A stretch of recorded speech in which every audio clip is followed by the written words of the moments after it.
4 days away from the start of the FIFA World Cup in Qatar, and fans, driven by partisanship and nationality, are divided over who will win or who will triumph at the Qatar extravaganza. This is how the 32 teams are grouped for the preliminary round of the competition.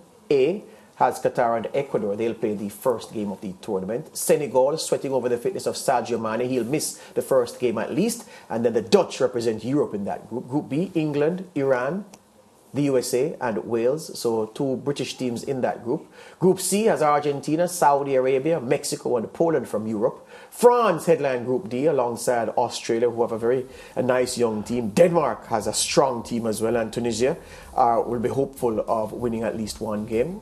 Group E has Spain, Costa Rica, Germany, and Japan.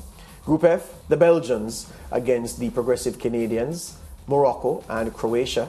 Group G has the favorites, Brazil, Serbia there as well, Switzerland there, and Samuel Eto'o, the president of the Cameroon Football Association, expects much from his team.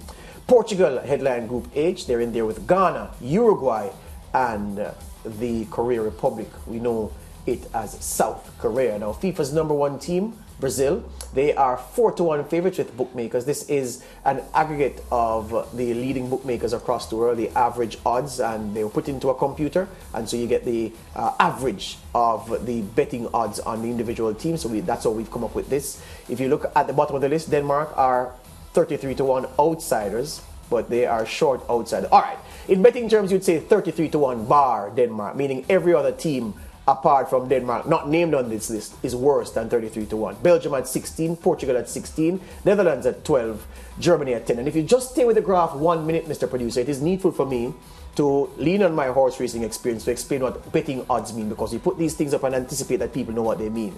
For Brazil at 4-1, it means that Brazil's chances, the odds reflect probability. Go back to your mathematics lessons. Probability. It means that Brazil have a 1 in 4 chance of winning.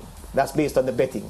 Argentina, 1 in 5. France, 2 chances in 13, which works out to 6.5 in 1. So 1 chance in 6.5 to win. England, 1 in 7. Spain, 1 in 8. Denmark at 1 in 33. Then it's obvious why Denmark are less favored compared to Brazil, who have a 1 in 4 chance. Denmark have a 1 in 33 chance. Am I solid, Moran? Yeah, excellent. Totally. All right. So these are the betting odds. Did I see Brent Sancho on the Zoom just now? I don't think so. No? Okay. All right. So I see wrong. So with regard, talk to me now. You're the betting man, the man with the betting expertise here. Yeah. Here's what I'm going to ask you. Yes. Where is the best value in this list of teams and the odds against? Where's the best value? The best value? Yes. Well, I still think from a betting perspective, if you're talking financial returns, yes, I think 4-1 is good on Brazil. But 8-1 on Spain is better value, though, my friend. Which is why I went the value question. Yeah, but I don't like. They do have the firepower. I wouldn't bet on Spain to win, so and they'll be up against Germany, so that's a top team. Germany doesn't look good going in, so the question is my is, team, but they don't look good going in. Yeah. When was the last time a favorite won the World Cup? That's a good question. That's never.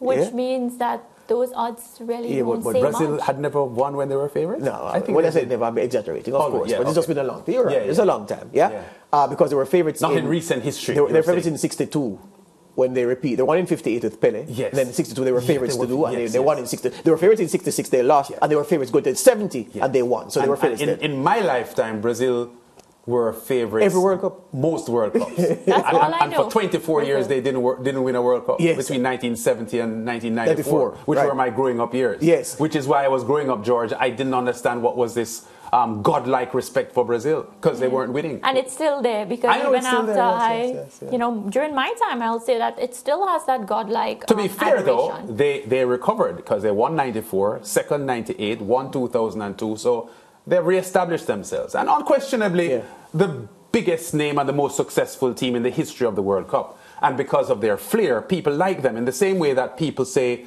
in cricket that every other country in the world has West Indies as their second team because of the flair. Yes. Yeah. Not sure if that holds anymore. No. But I think that people feel that way about Brazil. They play attractive football and so on. I think they're justified favourites for the World Cup. But I agree with the sentiments on the show so far. This is an open World Cup. Yes. And we could see a team winning the World Cup that never won it before. So here's the thing, Mr. Producer, I know the time is running out, but if you could give us the graphic again and let me do a little bit on the value issue, because 4 to 1, I mean, you're going to get these odds in football because it's a team sport. It's not like horse racing where the odds are going to be short at 1 to 9 and 4 to 5. You won't see that in a football tournament. Yeah. I think at the odds, the best value here in terms of a team with a strong enough team that can do it, and the odds are decent. Netherlands at 12 to 1. It means also what the odds mean. I forgot to say this. What the odds mean here is that for every dollar you bet on Denmark, you'll win 33. For every dollar you bet on Brazil, you'll win 4. Yeah. For every dollar you bet on France, you'll win $6.50. Yeah? So 2 for 13, 6.5 to 1. Yeah.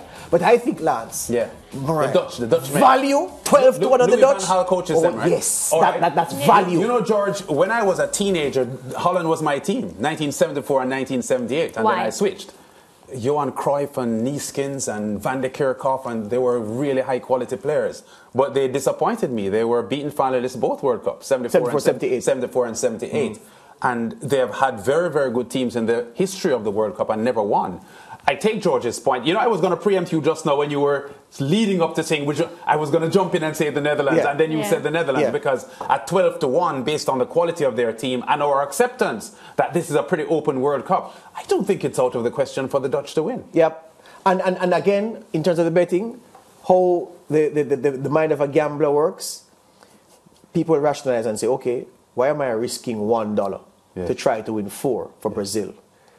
If I'm risking $1, it must be to return, to get something like significant in terms of return.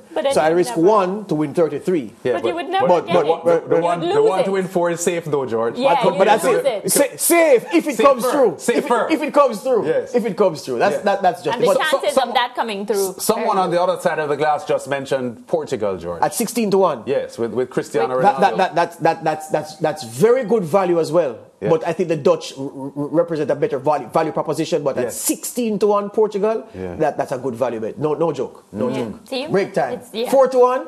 We don't want 4 to 1. I'm sorry. We don't want 4 to 1.